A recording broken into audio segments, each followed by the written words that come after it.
अपशगुनी सास। बहू, मार्च में होली आने वाली है, तुझे व्रत करने होंगे, ध्यान है ना? मुझे क्यों व्रत करना होगा? घर के बड़े करते हैं ना। घर के बड़े रखते हैं, ऐसा कुछ नहीं है, तुझे रखना होगा। अब देख, तू बड़ी बहू है इस खानदान की, अब सब चीज तो तुझे ही करनी होगी। मुझे डॉक्टर ने मना किया है ना व्रत करने से। मुझे शुगर है तो भूखे रहना मना है ना, वरना मैं तुझे क्यों कहती।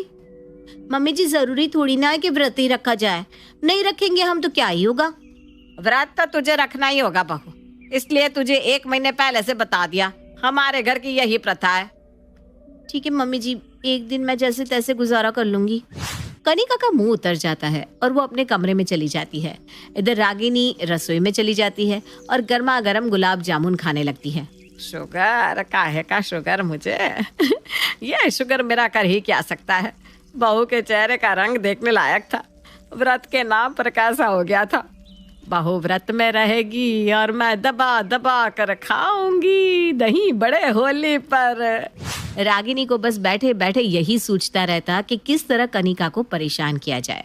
अगले दिन रागिनी सुबह सुबह नाश्ते में कहती है, बहू कुछ चटपटा सा बना ले, आज कुछ अच्छा खाने को मन कर रहा है। हाँ मम्मी जी, मुझे भी ना कचौड़ी खाने का मन कर रहा है। ठीक है, तो बना ले कचौड़ी और साथ में आलू छोले की सब्जी। कनिका के मुंह से भी पानी आने लगता है। वो रसोई में चली जाती है। प्याज की कचौड़ी बना लेती हूँ, कितने दिनों से खाने का मन कर रहा है, लेकिन मुहूर्त ही नहीं जग रहा था। कनिका प्याज की कचौड़ी और आलू छोले की सब्जी बना लेती है। इधर रागिनी अपनी पड़ोसन शकुंतला को फोन करके कहती है, शकु, तुझे कचौड़ियों का बहुत शौक रहता है ना, आज मेरी बहू कचौड़ी बना रही है तो आजा, साथ में नाश्ता करेंगे। कचौड़ी? रागिनी, तुझे मेरा कितना ख्याल रहता है, मैं अभी आ रही हूँ। शकुंतला रागिनी के घर आ जाती है। रागिनी कनिका से कहती है, बहू आज नाश्ता मिलेगा कि नहीं? शकु भी आई है, उसकी भी प्लेट लगा दो। रागिनी, खुशबू तो बहुत अच्छी आ रही है, जल्दी से बस खाने को मिल जाए। ला रही हूँ मम्मी जी, मैंने तो कब से बना कर रखा था, इंतजार कर रही थी कि आप कब कहोगी परोसने को। कनिका उसी वक्त नाश्ता लगा देती है। शकुंतला थाली देखते ही खाना शुरू कर देती है। शकुंतला, आराम से, कोई हड़बड़ नहीं है, कोई तेरी थाली लेकर नहीं जा रहा। अरे रागिनी, इतना स्वाद है कचौड़ी का, पूछ मत, तू भी खाना। रागिनी कचौड़ी खा लेती है, उसके बाद गुस्से से कहती है, बहू तेरा दिमाग तो ठीक है, सुबह सुबह पहले प्याज खिला दिया। मैं सुबह में प्याज नहीं खाती, अब मैं भूखे रहूंगी। नहीं नहीं मम्मी जी, मैं कुछ और बना देती हूँ, मुझे लगा आपको प्याज की कचौड़ी पसंद है तो मैंने वही बना दी। रहने दे बहू, एक काम तुझसे ठीक से नहीं होता, मुझे कुछ नहीं खाना। सुबह सुबह मुंह खराब कर दिया। बहू रहने दे, तू नाश्ता कर ले, मैं तेरी सास को अपने घर में खिला दूंगी, ऐसे उदास होने की कोई बात नहीं है। पर कनिका तो रोती हुई अपना नाश्ता लेकर अपने कमरे में चली जाती है। मैंने इतने शौक से बनाया था, पता नहीं किस्मत ही खराब है मेरी, छोड़ो, कम से कम मैं ही खा लेती हूँ। कनिका दुखी मन से खाती है। इधर शकुंतला रागिनी से कहती है, अरे एक बात बता, जब तूने खा ही लिया था तो उसके बाद क्यों कहा कि नहीं खाया? तू तो रोज सुबह मंदिर से लौटते वक्त प्याज के पकोड़े खाती है, तो आज ये नौटंकी क्यों? तू कब से इतनी पंडिताइन बन गई? रागिनी अपने मुंह पर हाथ लगाकर पहले तो हंसती है, फिर धीरे से कहती है, अरे बहू अपने कमरे में है ना, रुक जा, कचौड़ी लेकर आने दे रसोई से, थोड़ा और खा लूं, बहुत टेस्टी बनी है। तू ना कितनी बदमाश है। रागिनी रसोई में जाती है और 5-6 कचौड़ियां ले आती है। सारा हम ही खा लेंगे क्या? तेरी बहू को तो लगेगा कि मैंने इतनी सारी कचौड़ी खा ली। अरे ले खा खा, बहू का छोड़, पहले खाने का मजा लेने दे। रागिनी कचौड़ी खा लेती है और फिर सुलोचना को लेकर थोड़ा टहलने के लिए निकल पड़ती है। अब तो बता क्या बात है? मैं सास हूँ ना, तो थोड़ा तो बहू को परेशान करने का हक बनता है कि नहीं? नहीं तो वो मेरे सर पर चढ़कर नाचने लगेगी। तू भी ना गजब है भाई। सुलोचना को रागिनी की हरकतें अच्छी नहीं लगती। इसी तरह दिन बीतने लगते हैं। रागिनी अपनी बहू के नाक में दम करके रखती है। एक रोज उदय महीने भर के बाद जब घर आता है तो उदय को देखकर कनिका बहुत खुश होती है। बड़े दिन बाद आए, कितना मिस कर रही थी मैं आपको। अच्छा जी, अगर इतना ही मिस कर रही थी तो आज कुछ अच्छा खिला दो। बहुत दिनों के बाद आज अपने मिसेस के हाथ का खाना नसीब होगा। हाँ हाँ, क्यों नहीं। आप नहा धोकर फ्रेश हो जाओ, फिर मैं बना कर लाती हूँ। कनिका रसोई में जाती है। आज उदय की फेवरेट लिट्टी चोखा बनाती हूँ, उंगलियां चाट चाट कर खाएंगे। साथ ही उदय के दोस्तों को भी बुला लेती हूँ, उदय को भी मजा आएगा। कनिका उदय के दोस्तों को कॉल करके घर आने का न्योता देती है और लिट्टी बनाने में लग जाती है। पूरे 2 घंटे में लिट्टी तैयार होती है। लिट्टी के साथ बैंगन का भरता, आलू का चोखा और टमाटर की चटनी बनाती है। बैंगन के चोखे की खुशबू से कनिका का पूरा घर महक उठता है।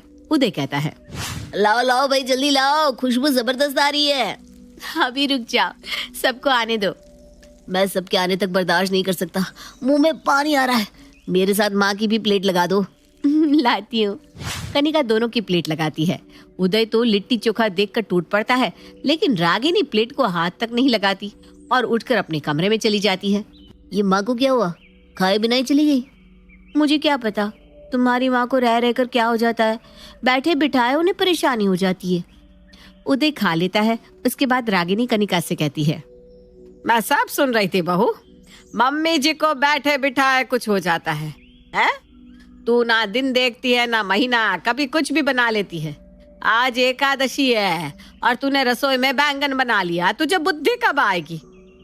वो मम्मी जी, मुझे क्या पता आज एकादशी है, आपको पहले बताना चाहिए था ना जब मैं बना रही थी।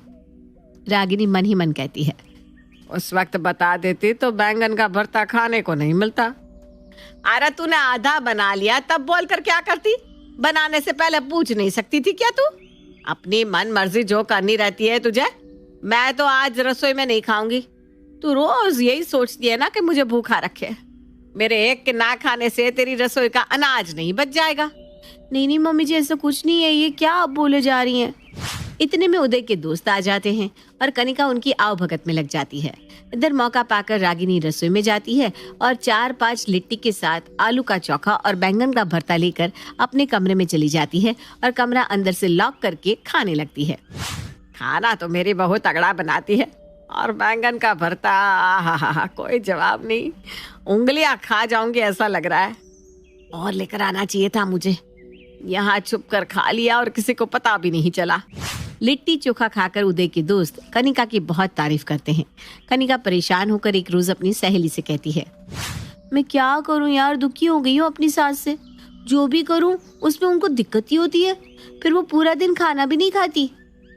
तेरी सास ना अपशगुनी है, जो अपनी बहू के इतना करने पर भी उससे दिन भर दुखी करके रखती है। अरे कोई भूखी नहीं रहती होगी तेरी सास, छुप कर खा लेती होंगी। पूरा पूरा दिन भूखे रहना कोई मामूली बात है क्या? अरे नहीं यार, जिस दिन से मेरे से कोई गलती हो जाती है या फिर गड़बड़ हो जाती है तो वो खाती ही नहीं है। तेरे से कोई गड़बड़ नहीं होती है, वो जानबूझकर परेशान करती है। तू ना अपनी सास पर नजर गड़ाए रखना, फिर देखना वो खाती है कि नहीं। हाँ यार, मैं यही करूंगी। आज शनिवार है ना, मैं आज लहसुन बनाती हूँ। जब वो आज नहीं खाएंगी तब मैं उन पर नजर रखूंगी। कनिका अपनी सास की पसंदीदा पनीर चिली बनाती है, जिसमें ढेर सारा लहसुन डालती है।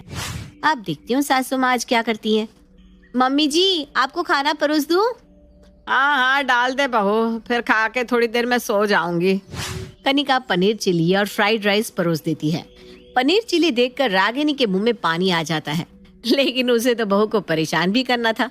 वो तमक कर कहती है, बहू आज शनिवार है, कितनी बार कहा है कि घर में आज के दिन ना लहसुन बनेगा ना प्याज।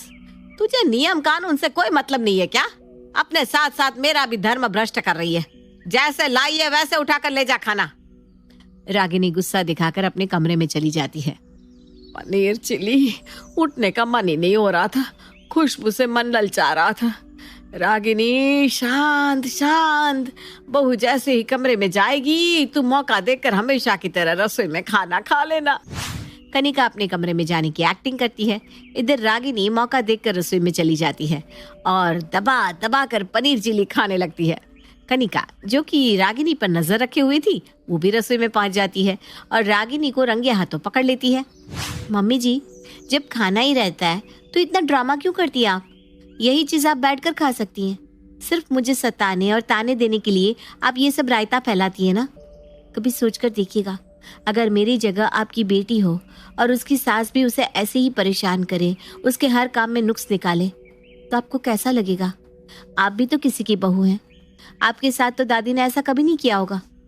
उन लोगों का सोचिए जिनकी बहू उन्हें सच में परेशान करती है। रागिनी का मुंह उतर जाता है, उसकी बोलती बंद हो जाती है। थोड़ी देर बाद वो कहती है, बहू मैंने गलत तो किया, लेकिन सच कहूँ मुझे ना ये सब करने में बहुत मजा आता है।